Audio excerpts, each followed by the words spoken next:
Sean todos bienvenidos a este nuevo video en el cual se hablará sobre un análisis literario que se ha realizado a la obra La Confesión de Lucio, escrita por Mário de Sá Carneiro.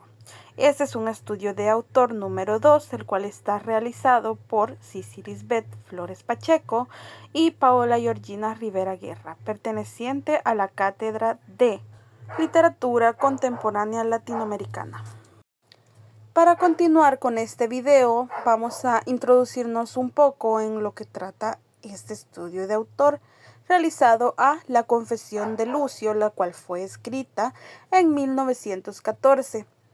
La Confesión de Lucio de Mário Sá Carneiro se sitúa en el corazón del modernismo portugués, pues un movimiento de vanguardia el cual buscaba romper con las tradiciones literarias del siglo XIX.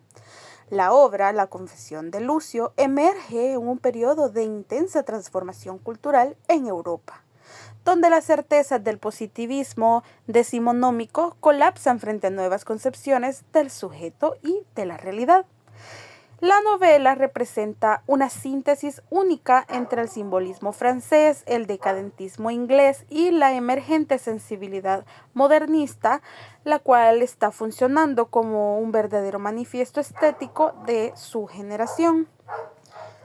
Es sumamente necesario que para adentrarnos a la historia de la obra La Confesión de Lucio, también abordemos algunos aspectos muy importantes del escritor, el autor de esta obra. Ahora bien, hablaremos en este apartado sobre Mário de Sá Carneiro, la vida de él y obras que ha escrito aparte de La Confesión de Lucio, claro. Pues Mário de Sá Carneiro fue nacido en Lisboa en 1890 y muerto en París en 1916. Sá Carneiro encarna la figura del artista moderno atrapado entre dos mundos. Su breve pero intensa trayectoria literaria se desarrolla entre Portugal y Francia, reflejando la diáspora cultural característica de la época. Fue cofundador de la revista Orfeu junto a Fernando Pessoa. Su obra representa la vertiente más experimental y trágica del modernismo portugués. Se suicidó lastimosamente a los 26 años en París, donde constituye el acto final de una existencia dedicada a explorar los límites de la identidad y la creación artística de manera general. Hemos hablado en el apartado anterior sobre algunos aspectos de la vida de Sá Carneiro. Ahora es importante también abordar una síntesis de la obra, es decir, de La Confesión de Lucio, pues esta obra o esta novela comienza con Lucio, quien es el protagonista principal, el cual está escribiendo su confesión desde la cárcel, narrando cómo conoció en París a Ricardo, un pintor genial y atormentado, con quien él estableció una intensa amistad. A través de Ricardo, Lucio fue que conoció a Marta, una mujer muy misteriosa de belleza etérea que parece tener una conexión sobrenatural con el pintor. La relación entre los tres personajes se vuelve cada vez más compleja y ambigua.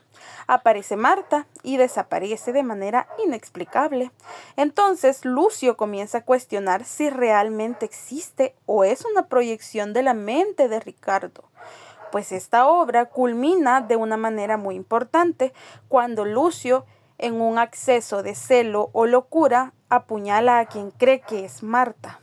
Después que Lucio apuñala a Marta, descubre que en realidad a quien ha matado es a Ricardo.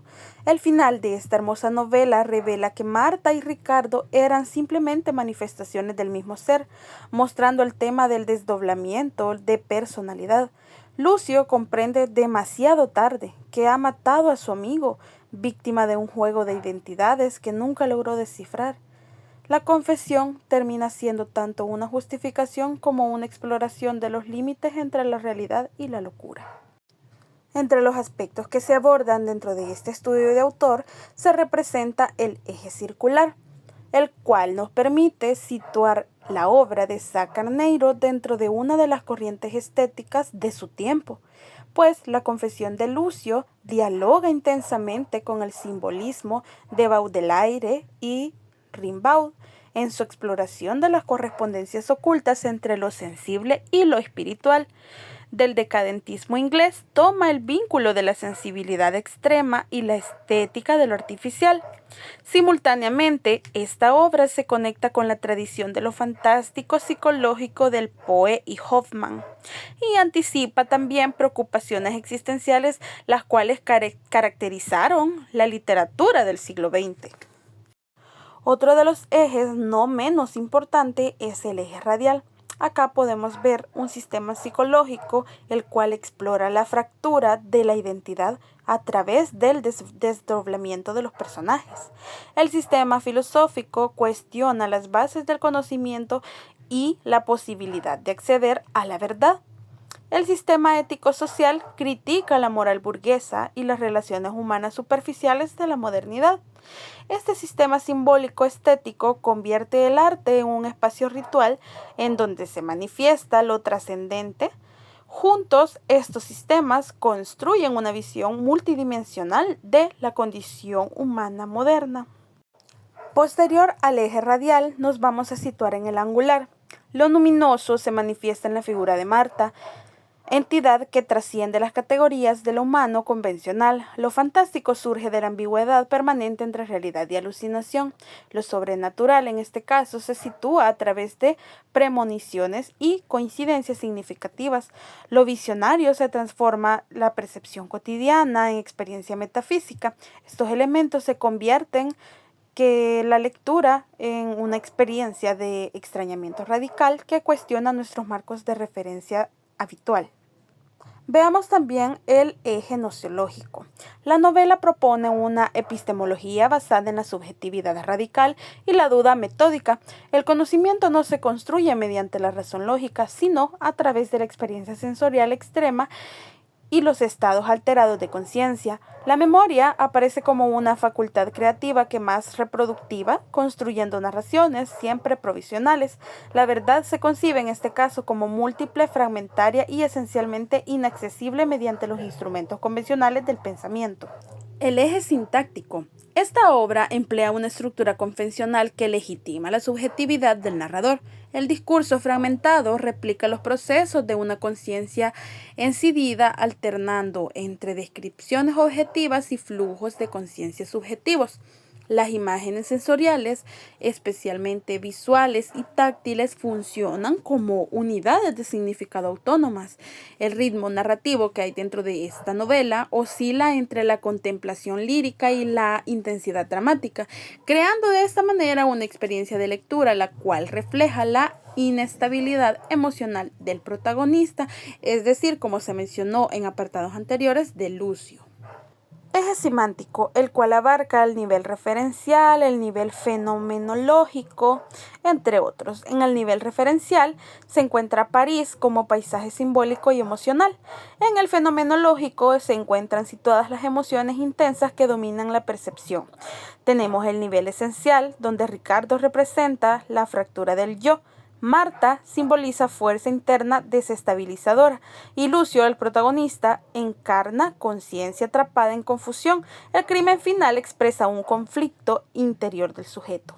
En el eje semántico encontramos el extrañamiento e incertidumbre constante que provoca desconcierto. Ontologismos. El narrador reflexiona sobre la verdad, arte y percepción.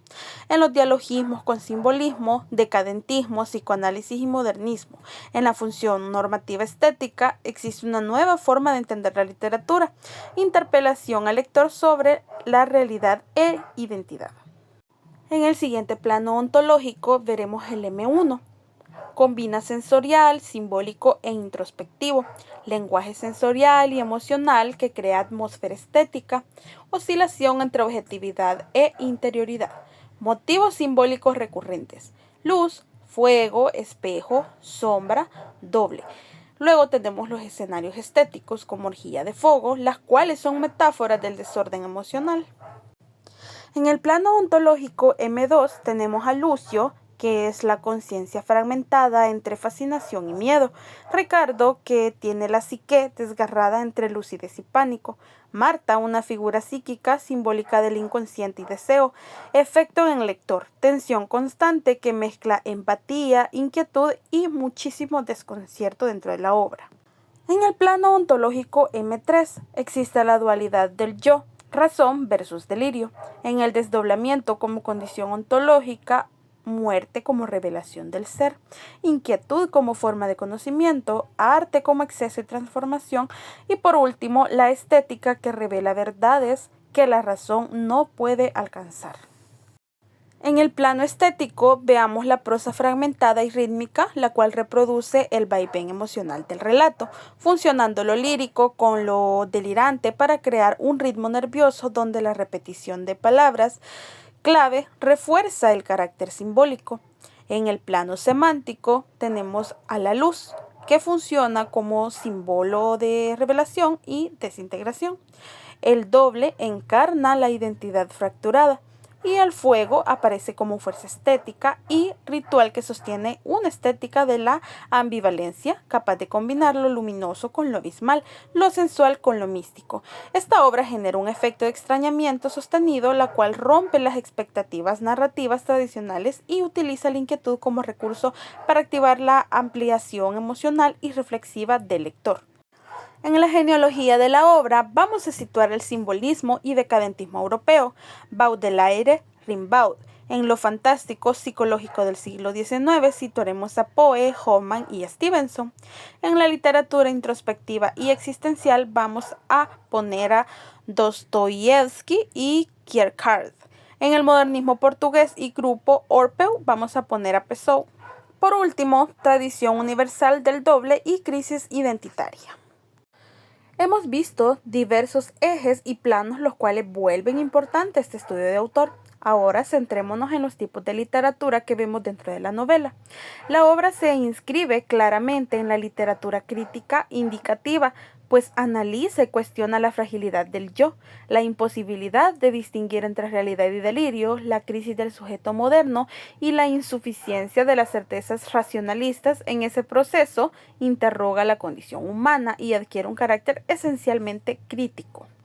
A misma vez, se sitúa en la categoría de literatura deconstructivista y sofisticada. Sá Carneiro reelabora símbolos y mitos universales desde una sensibilidad moderna, desde el desdoblamiento no funcional, solo como recurso literario, sino como afirmación filosófica que concibe al ser no como unidad estable, sino como un entramado de identidades múltiples y en constante tensión. Hemos llegado a las conclusiones de este video, esperando que te haya gustado y hayas podido nutrirte de información muy importante respecto a Mário Sá Carneiro, escritor de La Confesión de Lucio. Ahora bien, La Confesión de Lucio es un testimonio fundamental de la crisis del sujeto moderno, representa estabilidad identitaria y ambigüedad perceptiva como ejes narrativos. Utiliza símbolos como luz, doble y fuego para mostrar imposibilidad de verdad estable. Integra perspectivas psicológicas, filosóficas, simbólicas y estéticas. Dialoga con tradiciones literarias universales y por último expone experiencia límite donde subjetividad, estética y delirio se entrelazan. Una obra fundamental para un estudio de identidad moderna.